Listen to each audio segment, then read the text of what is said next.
Hi there. Big shout out to my regular viewers, loyal and exceptionally insightful viewers that you are. Thank you.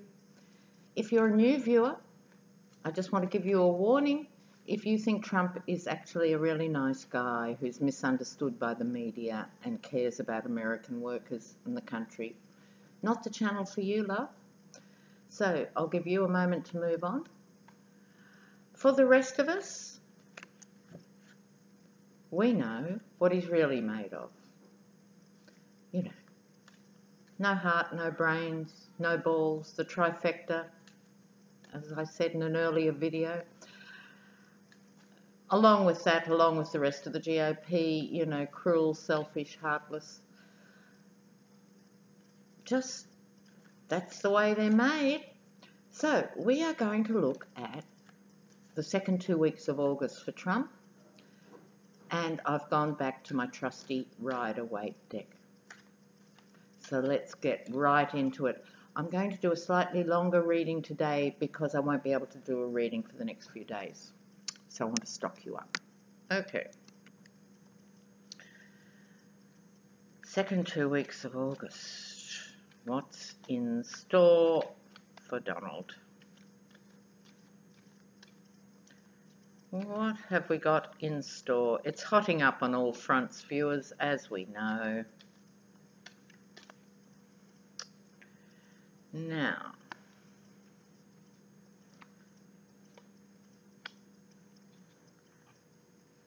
the first week, the second week.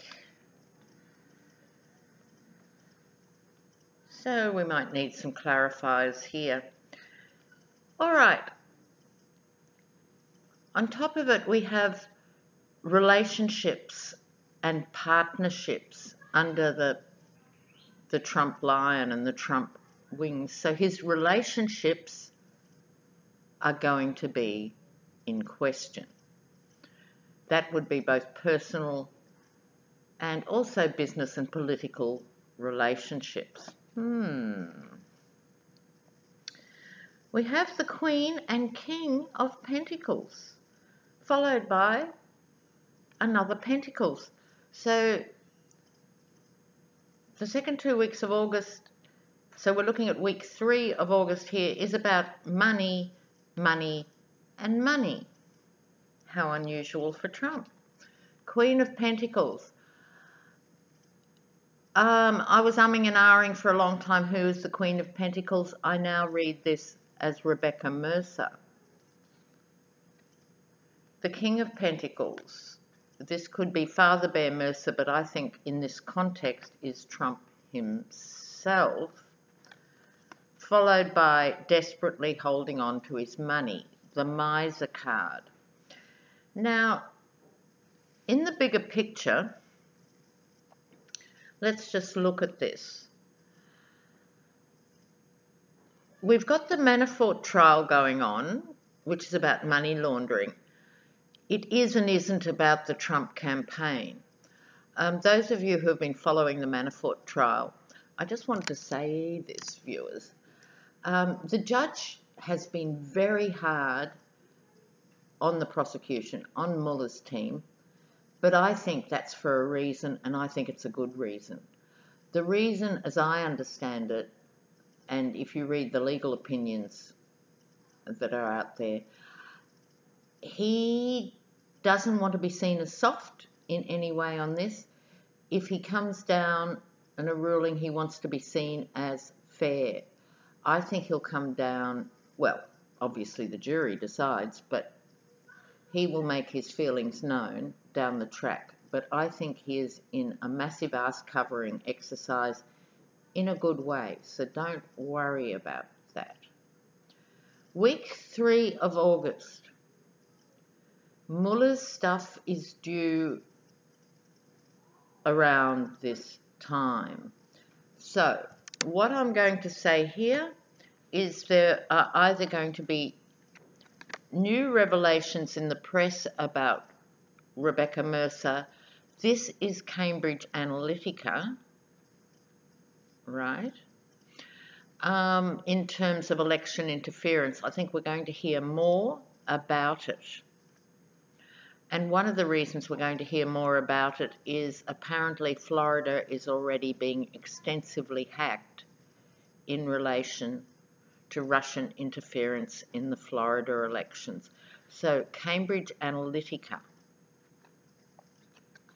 week 3, King of Pentacles. This is the king who can't have enough riches. It's every sort of money, jewels, buildings, anything will be up for discussion. I think this could well be the trail that reveals Trump creaming in money from the Russians, as both his sons have put on record over the years. They have said Russian money's rolling in, and they thought they could just take cash from Russians and give them apartments in Trump Tower and everywhere else, and that no one would ever notice. I think that's what this is about. It could also, King of Pentacles, be about Manafort. So the trial was expected to last about 3 weeks. We should have an indication by week 3 of August where that trial is going. This could also be Manafort's spending, Manafort's lifestyle, as has been described at his trial. Neither of these things, Cambridge Analytica, the Manafort trial, are good for Trump.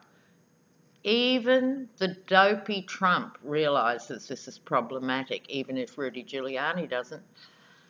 He's going to be doing his best to hold on to his wealth. I think they could be looking at potential RICO charges. All this stuff, whether it's money laundering, obstruction of justice, whatever, none of those things are going to hit this mob. I use the term in the Australian context. We call any group of people a mob, but also perhaps mob with a capital M. Any of this, more fear for them in relation to the RICO laws, the racketeering laws. This is speaking of racketeering to me. So week 3, expect more exposure of stuff, either naming the RICO laws or about this exchange of corrupt money. Okay. Moving on to week 4. Doesn't look good for Trump. Doesn't look good for Ivanka. It doesn't look good for a woman in his world. We come back to Hope Hicks. I can't believe on the one hand what we're seeing about Hope Hicks and then that she's allegedly involved in the 2020 campaign. There will be no 2020 campaign. I'm here to tell you. You can relax on that score. Could be Ivanka, could be Hope Hicks, could be a number of women in his sphere who aren't happy, or symbolically it's a female figure, but it could be Trump himself.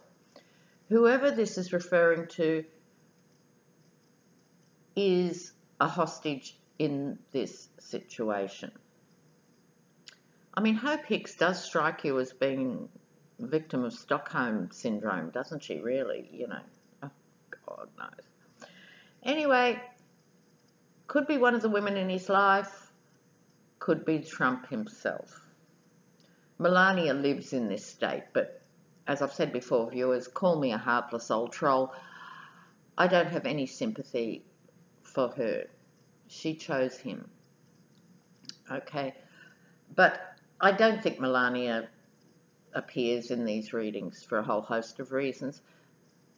Symbolically, we're talking Trump. Could be Trump in deep trouble, finally realising perhaps that he is not just in deep shit, but he's in such shit that he will never escape it. Next comes The Knight of Wands. This is the 4th week of August. I suspect we're looking here at possibly the Moolah revelations, because it's a knight going forward, a warrior going forward, but also holding back. See how the horse is actually being restrained. What I suspect we might hear, viewers, is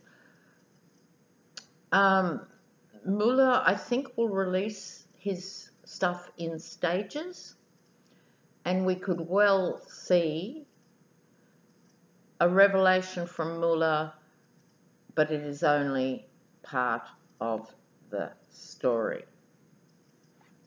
Next, we're not finished with the women. Here we have the Queen of Cups. So this is an older woman who has an emotional tie with Donald Trump. This could be Ivana, because the Queen of Cups often represents the mother, meaning the mother of his hideous children. We could hear something about Ivana in week 4. It could also represent Ivanka in the sense that she's a mother of 3. She has, I'm sure, grown up a lot in the last 12 months because her world's gone from Disneyland to nightmare. So this is a somewhat downcast queen. Note the water, feet in the water, emotional quagmire. She's a water sign. Ivanka is a Scorpio. She's a water sign. This could be Ivanka too, which would explain this figure, but also Donald's horror that his imbecilic, selfish, greedy behaviour has led to the downfall of his daughter. Week 4, in any event, should be hugely interesting. I'm just drawing an extra card on week 4. This is family money and intergenerational money. This reinforces my position. So I think it's going to be something about the way the money's structured that could be very bad news for the Trump family, right? Look, also there's so much else going on, viewers, as you know. I'm actually going to do a little mini reading on Saudi Arabia and Canada. What's that about? But in the meantime, so much else is going on. How close was it in Ohio? So close that the Democratic candidate said, don't worry about a recount. Let's just wait till November.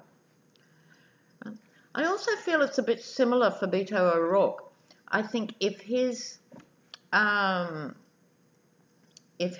election was up in the next 2 weeks, I think he would get really close, but maybe not over the line.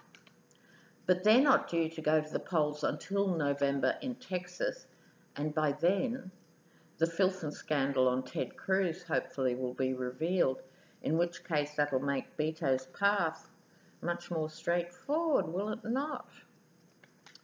Okay.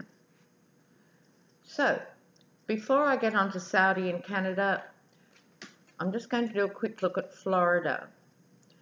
I want to say here, viewers, some people have been upset over a visualization that Dave Johnson had about Florida and a nuclear bomb.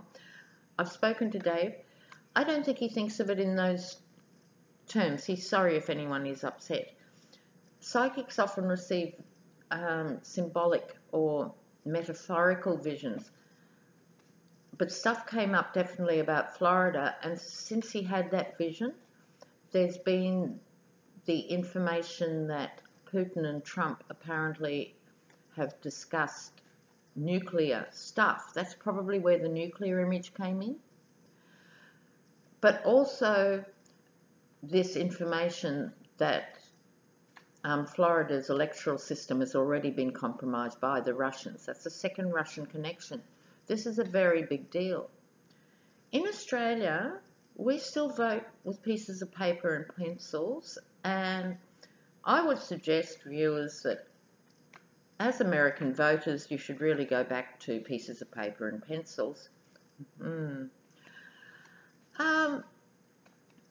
So let's have a look at Florida, because a lot's going on there. So I'm going to have a quick look, a little 5-carder on Florida.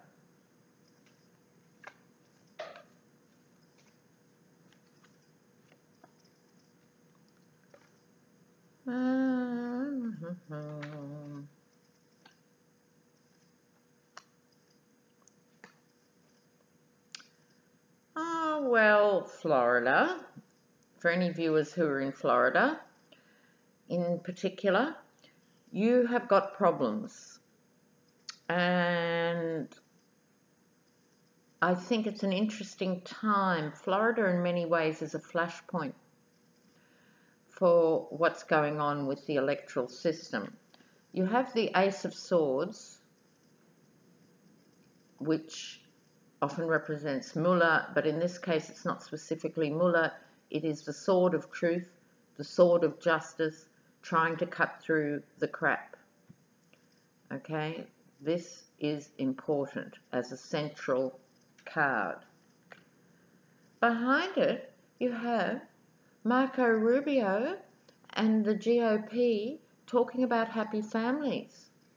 Mum, Dad, and the 2.5 kids, and the rainbow, and everything's okay. And we're Christians, so everyone should be nice to us. And how dare you suggest we're totally corrupt and evil people? This is the GOP card as far as I'm concerned. Underneath that, Florida is at a crossroads. Florida needs to stand up. Florida needs to really think hard about which direction it wants to go in. It's not just about Democrats and Republicans. It's about wealth and injustice. It's about every kind of binary you could conceive of. It's about truth versus lies.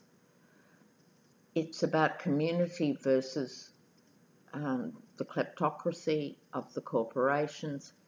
It's everything. It's at a real crossroads. It's at a crossroads culturally, politically, and in every way.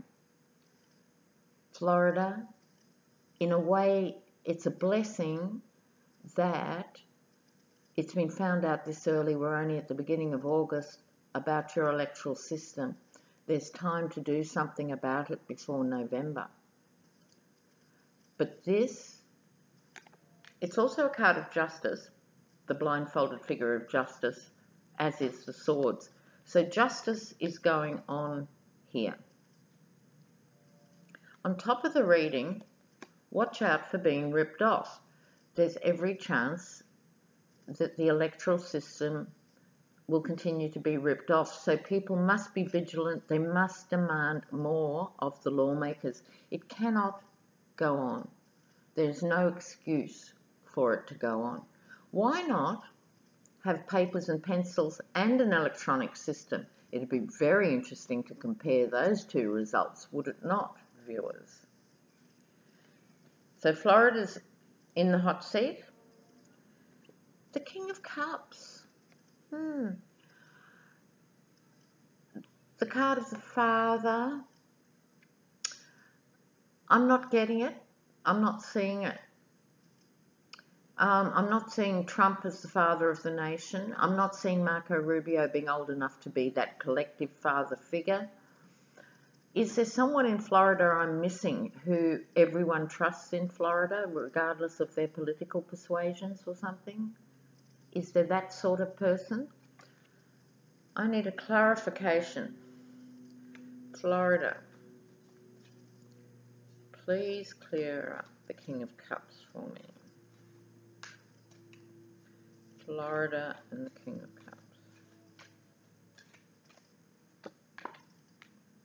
Oh, okay, thank you. The Hierophant, the system, law and order, government, religion, how things are done. Everything that represents decency and order.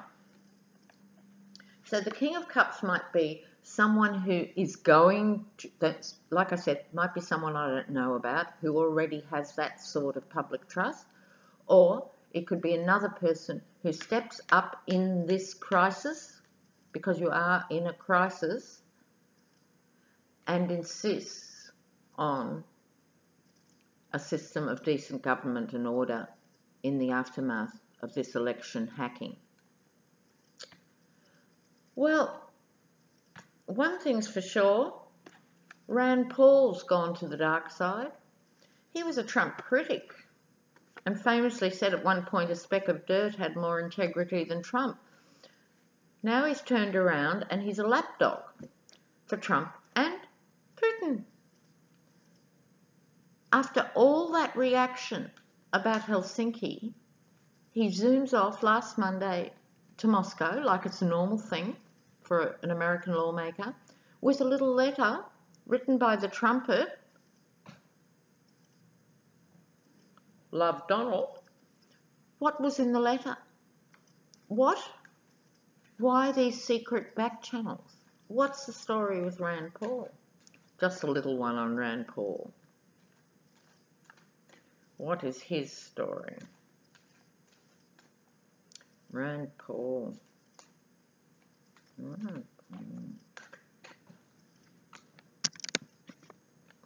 Oh. Being manipulated by the King of Wands. Oh. Staggering as this revelation might be, viewers, it involves money. So, he's juggling, yeah, sure, he's juggling a lot. He's juggling his role as an American lawmaker with his new role as messenger to Putin. He is being manipulated. You don't get into that role without being controlled. You don't put your hand up for it unless you cut a page. King of Wands. This is the person who is doing the manipulating. I suspect, in this case, Putin. Sudden changes, sudden and often unforeseen changes. Vroom, vroom, vroom, the Eight of Wands. Huge amounts of money. He has been, I would suggest, from this mini reading, been offered a large amount of money for him and his family, for him to do the bidding. Because if you remember, when all those Republicans went to Moscow, which was weird in itself, 12 of them or whatever, they weren't all on side. Some of them were very uncomfortable. So it emerged that Rand Paul was the one to take this letter to Putin. I hope Donald ran it through spell check before he did it. Well, I'm going to move on very quickly now, because I want to know, let me give these a really good shuffle. Why has Saudi Arabia suddenly picked a fight with Canada? 2 Canadian viewers. So sorry you've been caught up in this absolute nightmare of everything. Can't get nicer people than Canadians. They're the New Zealanders of the Northern Hemisphere. So let's have a look at why Saudi has done this. What's the story with Saudi Arabia? Look, as I've often said, viewers, America has a very bizarre relationship with Saudi Arabia. I needn't remind you, 15 of the 19 hijackers for 9/11 were Saudis. Did anything happen to Saudi Arabia? No. Instead, Bush decided to bomb Iraq and started the destabilization of the Middle East that we have today. Well done. So the Saudis, because of the oil, have got away with all this stuff. Now they've got the new guy in charge, Prince Mohammed Salman, whoever he is. And they've taken on Canada and they're kicking out medical students. What is this about?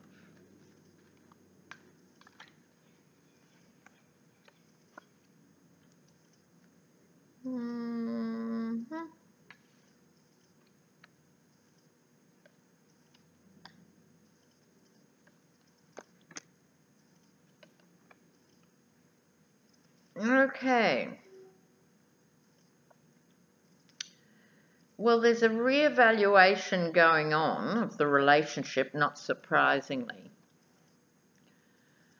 So an offer made that isn't really wanted, I don't think this is to do so much with Canada as some other things that are afoot in the Middle East. Funny thing that Ted Cruz was born in Canada. Very, very, very strange, viewers. But this is also the card of re-evaluating everything from the ground up. So behind that you have the High Priestess, the battle between good and evil, Boaz and Yahweh, but also this is, in a personal reading, this is deep feminine knowledge.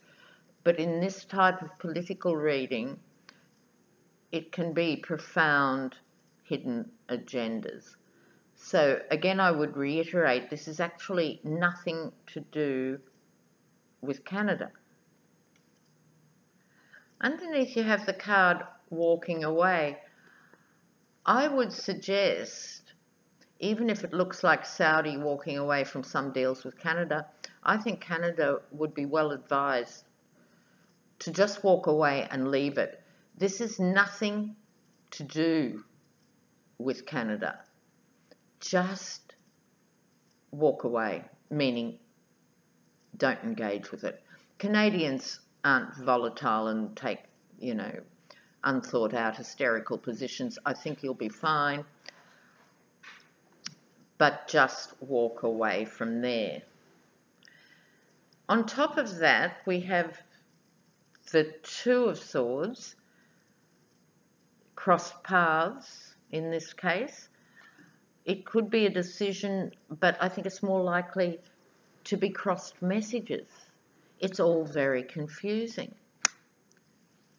And the card of the martyr. Again, I don't think this is Canada being a martyr. I think this is more Saudi Arabia seeing itself as being a martyr in this particular context, however twisted that may be.